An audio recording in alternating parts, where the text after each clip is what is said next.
पिछले वीडियो में हम लोग क्लास 10th के रियल नंबर यानी फर्स्ट चैप्टर का संख्याएं क्या होती है और संख्या कितने प्रकार की होती है वो पूरा हम लोग पढ़ चुके थे। आज हम लोग पार्ट 2 में ना जितना भी फर्स्ट चैप्टर का थ्योरी होगा सारा आज खत्म हो जाएगा। ठीक है, तो देखिए उसके बाद हम लोग पढ़ते हैं कि यूक्लिड विभाजन प्रमेय यूक्लिड विभाजन प्रमेय क्या होती है। देखिएगा इसका उपयोग ना यार हम लोग बचपन से जब से भाग दे रहे हैं, विभाजन यानी जब से भाग दे रहे हैं तब से हम लोग इस प्रमेय का उपयोग कर रहे हैं। देखिएगा ध्यान से, अगर मान ली कोई संख्या है पी ले लेते हैं, ठीक है, उसमें ए से भागा दीजिएगा तो कै किसी न किसी संख्या से लगेगा। मान ली क्यू से लग रहा है और शेष जो आ रहा है से आर आ रहा है। एक संख्या पी में ए से भाग देने पर भागफल क्यू तथा शेषफल आर आता है, तो हम लोग जांच कैसे भाग करते थे कि इन्हीं दोनों को गुना करके जोड़ने से ये वाला आना चाहिए था, इसीलिए P बराबर ए क्यू प्लस आर, इसी को हम लोग कहते हैं यूक्लिड विभाजन प्रमेय कहते हैं। बात समझ में आए? कोई संख्या में किसी संख्या से भाग दीजिएगा तो कुछ भागफल आएगा और कुछ शेषफल आएगा, तो इसकी जांच करने की प्रक्रिया को यूक्लिड विभाजन प्रमेय कहते हैं। जहां अब ध्यान देना है, ये जो शेष आता है, शेष या तो जीरो आएगा, शेष का मान या तो जीरो आएगा, नहीं तो ये भैया एकरा से छोटा आएगा। जब भी आता है तो इससे छोटा आता है, तो अब माइनस पे कभी भी शेष नहीं आता है, मतलब या तो जीरो आएगा नहीं तो जीरो से बड़ा आएगा। ध्यान दीजिएगा, या तो जीरो आएगा नहीं तो जीरो से बड़ा, और यहाँ से छोटा आएगा, इससे हमेशा छोटा आएगा। ये भी एक नंबर में पूछा है। अरे बबुआ ई पहचान को ध्यान रखो, जने मोछ यानी पोछ उन्हें छोटा और जने मुंह रहेगा उन्हें बड़ा दर्शाता है। तो हमने बोला इसको तो भैया जीरो के बराबर होगा शेष, लेकिन जीरो से छोटा नहीं हो सकता, मतलब आर बड़ा रहेगा, तो मुंह है उन्हें आर बड़ा। अब ये क्या बताता है, तो ए से आर छोटा होगा, ए से आर जो होगा सेकरा से छोटा होगा और ये बड़ा रहेगा। ये भी बात ध्यान रखना है भैया, यही चेंज कर सकता है लेकिन यहाँ हमेशा आर ए देता है। आर मतलब रिमाइंडर यानी शेष होता है। क्लियर? एक और यूक्लिड साहब इसमें एक निजात किए थे, यूक्लिड विभाजन एल्गोरिथम, विभाजन एल्गोरिथम ये क्या होता है? देखिए दोनों में बस थोड़ा सा का अंतर है। ये कहता है कि कोई भी दो वास्तविक संख्या ले लीजिए, कोई भी दो वास्तविक संख्या, इसको क्या करना है कि एचसीएफ निकालना है भाग विधि से, विभाजन विधि से, लेकिन बारी बारी से चरणों के द्वारा एचसीएफ निकालना है। यानी यूक्लिड विभाजन एल्गोरिथम क्या होता है, तो दो वास्तविक संख्याओं को चरणों के द्वारा बारी बारी से एचसीएफ ज्ञात करने की जो विधि है, जो एल्गोरिथम है, उसी को यूक्लिड विभाजन एल्गोरिथम कहते हैं। हम लोग बचपन में सीखते थे, दे दिया जाता था कि 6 और 22 का एचसीएफ निकालिए, तो हम लोग धड़ाधड़ क्या करते थे, 6 से 22 6 3 18 लग गया और फिर 4 बचा, फिर यहीं पर क्या करते थे 6 लगा देते थे, 4 एकम 4, उसके बाद 2 और 2 2 ने 4 लग जाता था। एचसीएफ हम लोग क्या बोलते थे कि एचसीएफ मेरा 2 आ गया, लेकिन ये कहते हैं नहीं यार ये बचपन वाला विधि था, अब आप 10th में चल गए तो थोड़ा सा 10th वाला दिमाग लगाना है। अगर ऐसे आप एग्जाम में बनाइएगा ना तो 2 नंबर का सवाल पूछता है और खूबे पूछा है, 1 नंबर आपको देगा। तो करना क्या है, इसी क्वेश्चन को थोड़ा सा का सजाना है। कैसे सजाते हैं, देखिए क्या करना कि चरणों के द्वारा पहला चरण चलेंगे, पहला चरण में 6 से 22 से भाग देंगे, 6 से 22 में भाग दिए तो 6 3 18, 4 शेष बच गया। अब जब तक शेष बराबर जीरो नहीं खे आल बा, तो शेष जीरो नहीं आयल बा, तो दूसरा चरण चलूं, दूसरा चरण चलिए, तो दूसरा चरण में क्या होगा, 4 से 6 में भागा देंगे तो 4 एकम 4, फिर शेष नहीं आया जी, शेष बराबर पुनः जीरो नहीं आया है, तो फिर भाग देंगे, तो फिर भाग दीजिए, हम इधर दे लेते हैं, तो तीसरा चरण में ये जो काम करेंगे हम लोग यार, तीसरा चरण में, और जब तीसरा चरण में होगा तो 2 से 4 में डिवाइड करेंगे, 2 दूनी 4 कट गया, यहाँ लिखेंगे कि शेष बराबर जीरो आ गया, इसीलिए एचसीएफ बराबर मेरा 2, इधर वाला ही ना कहने वाला 2 आंसर। ऐसे बनाइएगा तब जाके आपको 2 नंबर देगा। कुछ लड़का ना बुक वाला देख लेता है और कुछ टीचर भी ना बुक वाला सिद्धांत से बताते हैं। उसमें देखो यार क्या लगता है आपको, जो एग्जामिनर जांच करता है उसको नहीं पता है कि बुक में कौन विधि से बनाया हुआ है, तो अब जब तक ना जैसे बुक विधि से बना लीजिएगा तो एग्जामिनर को थोड़ा सा का डाउट जरूर हो सकता है कि हो सकता है आप किसी में चीटिंग करके बनाए हो। ठीक है, तो हम लोग क्या करें, थोड़ा सा का विधि को, अगर चीज़ वही है यार, बस मेरा तरीका अलग है, आप अगर ये विधि से बनाएंगे ना तो कभी भी एग्जामिनर को डाउट नहीं होगा कि यार इसने किस बुक में से चोरी करके बनाया है। तो इतना बात समझ में आया। अब देखिए एक सवाल ऐसे ही पूछता है कि यूक्लिड विभाजन एल्गोरिथम की मदद से किसकी गणना की जाती है, किसका मान निकाला जाता है? तो HCF, one and only HCF, और एलसीएम निकलता ही नहीं इस विधि से। क्लियर है? ये भी एक नंबर में कई बार पूछा है। आप इसका स्क्रीनशॉट लीजिए, फिर और आगे हम लोग मेरा पॉइंट है, देखिएगा कोई भी भाज्य संख्या है, कोई भी भाज्य संख्या है, उसको आप अभाज्य संख्याओं के गुणनफलों के रूप में लिख सकते हैं, जिसको हम लोग अपने भाषा में गुणनखंड करना कहते हैं। क्या कहते हैं? गुणनखंड करना। क्या है? किसी भी भाज्य संख्या को अभाज्य संख्याओं के गुणनफलों के रूप में लिखा जाता है। हम लोग बचपन से अपने भाषा में कहते हैं कि हम लोग गुणनखंड पढ़ रहे हैं। जैसे आप देखिए, जैसे मान लीजिए कि आपके पास 24 है, 24 तो भाज्य संख्या है, तो इसको कहता है कि अभाज्य गुणनखंड के रूप में गुणनफलों के रूप में कर दिए। तो 2 से लगाएंगे तो 12 दूनी 24, 2 से लगाएंगे 6 बार में, 2 से लगाएंगे 3 बार में, तो क्या हो गया? तो 2 गुने 2 गुने 2 गुने 3 हो गया। देखिए ना, ये मिला जुला के लिखल 24 है, लेकिन 2 भी 2 2 2 3, ये सब के सब अभाज्य संख्या है। तो ये तो हमने बताया। और ये भी इंपॉर्टेंट है, आपको कह देता है, कोई दे देगा और कहेगा ना, कोई संख्या दे करके कि अभाज्य संख्याओं के गुणनफलों के रूप में लिखिए, और इसी विधि से एलसीएम तथा एचसीएफ निकालने के लिए देता है। तो आपको गुणनखंड ना करे तो एलसीएम एचसीएफ की तो बातें अलग होता है। क्लियर? अब देखिए, अगर मान लीजिए कोई संख्या है, कोई संख्या ए है जो बी से भाग लग जा रहा है, भाग लग जा रहा है, तो का लगता है? स्क्वायरवा करला के बाद भाग ना लगेगा का? एकदम जब ही भाग लग रहा है तो ये भी भाग लगेगा। नहीं समझ में? कोई बात नहीं। देखिए, जैसे मान लीजिए कि 12 जो है से 4 से लग जाता है, 4 × 12, 3 बार में लग गया। अब हमने कहा कि वर्ग कर दीजिए, तो 12 के वर्ग कीजिए, तो 12 के वर्ग 144 आता है। अब आप देखते हैं कि 4 से लगता है कि नहीं लगता है, तो पक्का लगेगा। 4 3 12 बचा हासिल 2, 4 6 24, एकदम लगेगा। इस बात एकदम ये है छोटा बात, लेकिन बहुत कमाल का चीज़ होता है। जब आप सिद्ध कीजिएगा कि √2 या √3 अपरिमेय संख्या है, तो इस सिद्ध करने के दरमियान ये बात आता है। तो सोच सकते हैं कि जब ये इतना पूछता है, ये तो खुद पूछता है, तो ये कितना इंपॉर्टेंट है। क्लियर? अब हम लोग आगे समझते हैं। इसको एकदम नोट में करना है भैया, नोट में। क्वेश्चन ऐसे पूछता है कि 3 व्यक्ति वृत्ताकार पथ पर गतिशील है, जिसको पहला व्यक्ति को एक चक्कर लगाने में 6 मिनट, दूसरा को 8 मिनट और तीसरा को 12 मिनट लग रहा है। तो वो कितने समय के बाद पुनः एक के बिंदु पर तीनों गोई मिलेगा? अब देखिए ना भैया, हमने नोट में बोला कि अगर आपको न्यूनतम कहेगा और दूसरा बात अधिकतम कहेगा, ये 2 बात हमेशा प्रश्न में यूज होता है, कंपटीशन में भी बहुत यूज होता है। तो न्यूनतम कहेगा तो आप लोग एलसीएम निकालिएगा, और अधिकतम कहेगा तो एचसीएफ निकालिएगा। फिर से आप उदाहरण समझिए। जैसे मान लीजिए कि 2 बर्तन है, एगो में 5 लीटर, एगो में 7 लीटर दूध रखा हुआ है, तो कहेगा ना कि अधिकतम वाला नापना लाइए, मापने वाला लाइए, जो दूध को पूरी तरह से माप सके। तो अधिकतम कहा तो एचसीएफ निकालेंगे और न्यूनतम कहा तो एलसीएम निकालेंगे। इतना बात समझ में आया? आप इसका स्क्रीनशॉट लीजिए, फिर हम लोग और आगे बढ़ते हैं। समझते हैं कि शांत और अशांत, शांत क्या होता है, शांत संख्या, और अशांत क्या होता है। गौर से सुनना है। आप शांत और अशांत का मतलब जरूर सुने होंगे, या मतलब जरूर आप जानते हो कि कोई बच्चा बहुत शांत है, कोई बच्चा बहुत अशांत है। इसका मतलब क्या होता है? देखिए, कोई भी संख्या को अगर दशमलव के बाद फिक्स हो गया तो ये हो गया शांत, और अगर दशमलव के बाद कोई संख्या आ रहा है से आ रहा है तो ये हो गया अशांत। अरे यार, शांत के मतलब ये होता है एकदम शांत है, स्थिर हो गया। और अशांत के मतलब होता है कि आ रहा है से आ रहा है, बोल रहा है से बोल रहा है, खा रहा है से खा रहा है, पी रहा है से पी रहा है, इसको अशांत बोलते हैं। यही तो सिद्धांत है।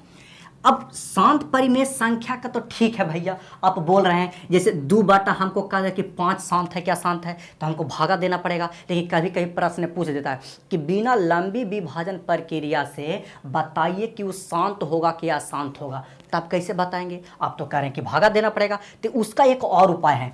उपाय क्या है, उसको हम लोग नोट में लिखेंगे। देखिए, कोई भी परिमेय संख्या है तो ऊपर वाला को अंश बोलते हैं, नीचे वाला को हर बोलते हैं। बोलना के बाद हर को का कीजिएगा कि गुणनखंड करेंगे। क्या करेंगे हम लोग? गुणनखंड करेंगे। गुणनखंड करने के बाद अगर केवल 2 आवे या 5 आवे, 2 अकेले आवे या 5 अकेले आवे, या 2 5 7 आवे, अगर केवल 2 और 5 आता है तब जाके वो शांत होगा, नहीं तो होगा वो अशांत। अब भैया एक बार प्रश्न पूछा था कि एक परिमेय संख्या है जो p बटा क्यू के रूप में है, जहां q को हम लोग 2 के पावर m इंटू 5 के पावर n के रूप में लिख सकते हैं, तो वह कैसी संख्या होगा? अरे भैया m और n मतलब है कि 2m गोवाइल है, मतलब बहुत सारा है, और 5 जो है से n गोवाइल है, तो भैया 2 ये 5 नाल है, 2 5 के अलावा कोई ना आया तो शांत होगा, और 2 5 के अलावा 3 आ जाए, 7 आ जाए, कुछ और भी संख्या आ गया। अब 4 तो मन में ना आ रहा यार, अरे 4 है मतलब 2 2 है 4 में, तो उसको गुणनखंड करना है, अभाज्य गुणनखंड करना है, यानी कि 4 से लगा देंगे 9 से लगा देंगे, ऐसा नहीं करना है। तो 2 5 के अलावा कोई भी आता है तो आसान होता है। फिलहाल ये बात समझ में आया यार, एक क्वेश्चन पूछा हुआ है, क्लियर है।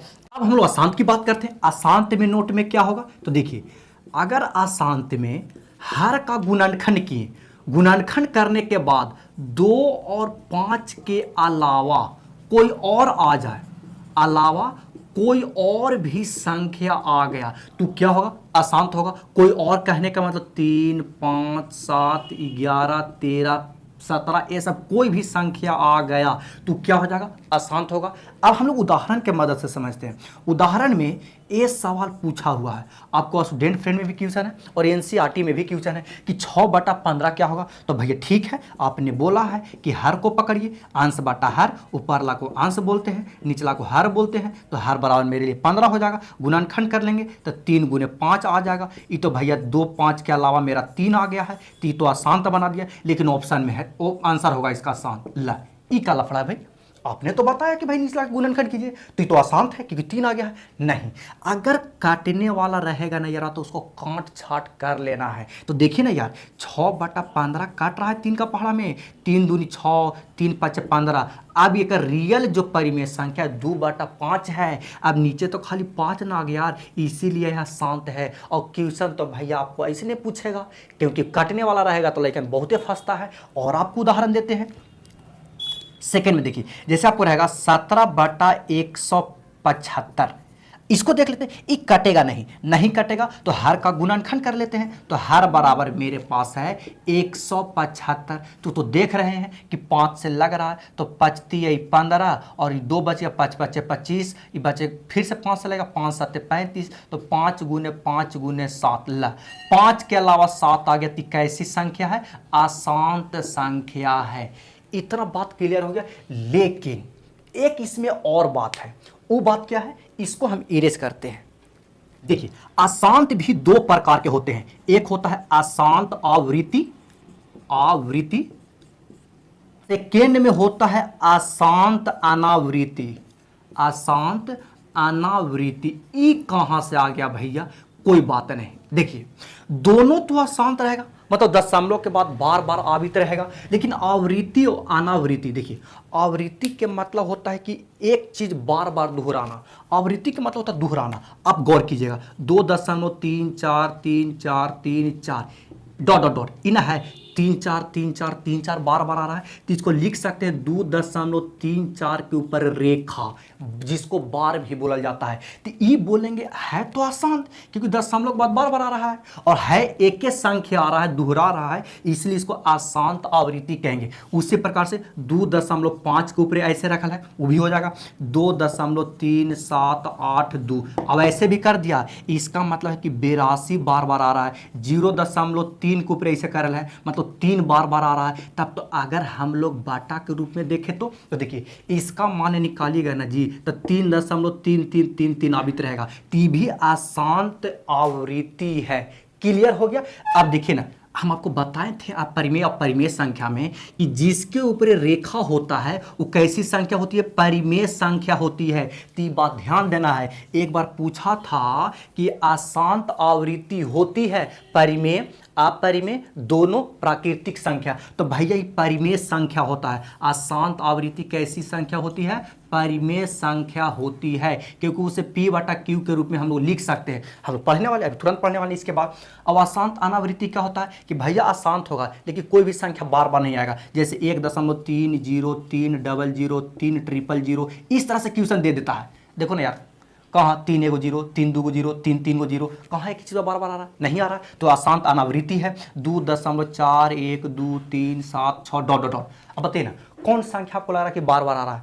कोई क्रम नहीं है यार। यानी ये अशांत अनावृत्ति है, और अशांत अनावृत्ति अपरिमेय संख्या होती है। कौन सी संख्या होती है? अपरिमेय संख्या होती है। इतना बात आपको समझ में आ गया। एक चीज जो आपको नोट करना है, वो क्या करना है, अगर कोई दो गो वास्तविक संख्या है, मान लीजिए कि हमने ए और बी ले लिया, और इसका आप एलसीएम निकाल दीजिए और एचसीएफ निकाल दीजिए। निकालने के बाद आपको एक चमत्कार मिलेगा। एलसीएम और एचसीएफ में गुना कीजिए और दोनों संख्या में गुना कीजिएगा तो बराबर आएगा। क्या आएगा? दो संख्याओं का गुणनफल उनका एलसीएम और एचसीएफ के गुणनफल के बराबर होता है। 2022 का सवाल है, वो लिखा था कि एलसीएम गुने एचसीएफ बटा ए बी बराबर कितना आएगा मान। अरे यार, ए गुने बी है ना, उसको उन्हें लेके चल जाओ ना, तेने एक बचेगा, क्योंकि जब दोनों बराबर होता है, एलसीएम और एलसीएम गुने एचसीएफ बराबर ए गुने बी होता है, तो दोनों काट का मान एक आ जाएगा। ये 2022 का सवाल है, सेकंड सीरीज में पूछा था। इतना बात समझ में। अब हम लोग अशांत आवृत्ति को कैसे पी बटा क्यू के रूप में लिख सकते हैं, उसके बारे में समझते हैं। आप इसका स्क्रीनशॉट लीजिए। देखिए, हमने 2-3 वो सवाल बताएंगे आपको, और हम थोड़ा ना आपको जीवन लाइफ से संबंधित कुछ बातें बताएंगे, उसके आधार पर उस क्वेश्चन को सोल्व करेंगे। जैसे 2.34 के ऊपर ऐसे है, मतलब 2.34 बार बार आ रहा है, तो देखिए क्या करना है। आपको एक छोटा सा 10 सेकंड की एक बात बताते हैं। जैसे आप पूजा पाठ करते होंगे, या कहीं ना कहीं गांव में होता होगा आसपास एरिया में, तो पूजा पाठ करने के बाद ना जो प्रसाद का वितरण होता है, तो उसमें क्या होता है कि 2 प्रकार के लोग होते हैं। एक होता है जो छोटा छोटा बच्चा रहता है, वो सब बार बार आते रहता है, बार बार तो कि कखनी प्रसाद मिले। और कुछ जो होते हैं ना, आराम से शांत रहेंगे, वो डबल चांस लगाते हैं। बचपन तो यार इतना हवड़ा रहता है कि उसको मिलेगा, फुर्र सा का घर भाग जाता है। उसी सिद्धांत का उपयोग करने वाले हैं। पहले पूजा हो गया, ठीक है, पूजा होने के बाद सबको प्रसाद मिलेगा। तो पूजा पाठ में 3 गो लोग वहां उपस्थित है, 2 3 4, ये लोग उपस्थित है, संख्या को हम आदमी के रूप में मान रहे हैं, तो सबको प्रसादी मिलेगा माइनस। अब जानते हैं ये बकलोलवा 4 बार बार आ रहा है, ये छोटका लइकवा है, ये एक बार प्रसादी मिले भाग जाएगा, और 2 3 चुप चुप रुकल रहेगा कि फिर हम लोग खाएंगे, फिर हम लोग लेंगे, तो 2 3 फिर लेगा, तो 2 3 को घटा देना है। मतलब जो संख्या रहेगा उसको लिख दीजिए, और जो बार बार नहीं आ रहा है, बार बार कौन नहीं आ रहा, तो 2 और 3 बार बार नहीं आ रहा, उसको घटा देंगे। उसके बाद बाटा में 10 के पावर 2 बार, 10 के पावर मतलब दशमलव के होने जाना है, तो दशमलव के होने मतलब हम लोग मूर्ति का विसर्जन करने वाले हैं। तो मूर्ति विसर्जन मतलब दशमलव के बाद वाले जो लोग होंगे वो मूर्ति का विसर्जन करेंगे। तो कै गो लोग गेल है, तो 2 गो मूर्ति का विसर्जन करे गेल है, तो दोनों प्रसाद खाएगा। और उसमें कौन है, जो लइकवा है, छोटका है, ननका है, बबुआ है, वो तो भाग जाएगा प्रसाद लेके। तो 4 तो भाग गया, तो कै गो रुकल है, तो 1 गो रुकल है, तो 1 लिख देंगे। यही होगा हमारा क्यों सोल्यूशन इसका। ऐसे घटा दीजिए, 1, अब 3 में से 2 जाएगा तो 1 2, और 10 के पावर 2 मतलब 100, और 10 के पावर 1 मतलब 10, तो 211/90 हो गया आंसर। इसको काटेगा तो काट लीजिए, 3 से काट, नहीं कटेगा, नहीं कटेगा तो छोड़ दीजिए। ये 211/90 भाग दे के देख लीजिए, भाग दे के देख लो यार। अब एक और क्वेश्चन देखिए, क्वेश्चन पूछा है 2018 में, इसको कह रहा था पी बटा क्यू के रूप। अरे भैया, और भी विधि से बनावल जा सकता है, तो हम आपको शॉर्ट विधि बता रहा था कि 1 नंबर में ज़्यादा पूछता है। आप खटाक सका उत्तर बना लीजिए। हमने बोला एकरा में 3 गो गेल है, 3 गो पूजा पाठ कर रहा है, तीनों को लिख दीजिए। कौन है जो बार बार नहीं आ रहा है, तो 0 बार बार नहीं आ रहा है, दोबारा खाएगा। अब मूर्ति डुबाने चलते हैं, तो मूर्ति डुबाने मतलब दशमलव के बाद कै गो गेल है, 2 गो गेल है, और कै गो ऐसा लोग है जो बार बार नहीं आ रहा है, तो सबसे गनवाने गेल है, वो एक बार खा के लवर खा के आ जाएगा, मतलब 1 को नहीं। फिर से 3 गो लोग पूजा पाठ कर रहा है, तो तीनों को प्रसाद मिल गया माइनस। कौन उसमें ऐसा व्यक्ति है जो हड़बड़ा नहीं रहा है, बार बार नहीं आ रहा, तो 0, तो 0 लिख दिए। अब मूर्ति विसर्जन करने चलेंगे हम लोग, तो उसके बाद क्या होगा कि कै गो लोग गया दशमलव के बाद, तो 2 गो लोग गया, तो 10 के पावर 2 माइनस। उसके बाद कै गो ऐसा मूर्ति विसर्जन करने के लिए गया है जो बार बार नहीं आ रहा है, तो 2 गो गेल था, दोनों के वही हालत है, मतलब 1 को ऐसा नहीं है जो बार बार नहीं आ रहा, तो 0। इसको कैलकुलेशन कर लीजिए, तो ऊपर 27 और 10 के पावर 2 मतलब 100, किसी के पावर 0 का मान 1 होता है, यानी 27/99। 9 से काटेगा, 9 3 27 11 99, यानी 3/11 आंसर। एक क्वेश्चन और देख लीजिए, ये संख्या है, ठीक है। अब इसको पी बटा क्यू के रूप में लिखते हैं। देखिए, सबको प्रसाद दे दीजिए, दे दिए भैया। कौन बेचारा रुकल है, तो 32 3 और 2 रुकल है, लिख दिए। मूर्ति को डुबाने जाइए, तो 3 गो लोग गेल है, तो 10 के पावर 3, और कै गो है जो रुकल है, शांत है, तो 1 गो रुकल है, तो 10 के पावर 1। इसको जोड़ घटाव कर लीजिए, हो जाएगा आंसर 10 के पावर 3 मतलब 1000, और 10 के पावर 1 मतलब 10, ये तो 32 13/990, अगर भाग हो रहा है कट छट कर रहा तो काटिए। आया समझ में? इस चैप्टर का सारा थ्योरी खत्म हो गया। अब हम लोग क्या करेंगे कि जितना भी 2011 से 2022 तक ऑब्जेक्टिव और सब्जेक्टिव क्वेश्चन पूछा हुआ है सबका आपको पीडीएफ के द्वारा सबको बताएंगे, वो आपको पीडीएफ भी देंगे। ठीक है, आप इसका स्क्रीनशॉट लीजिए और थोड़ा सा इसको रिवाइज कर लीजिए।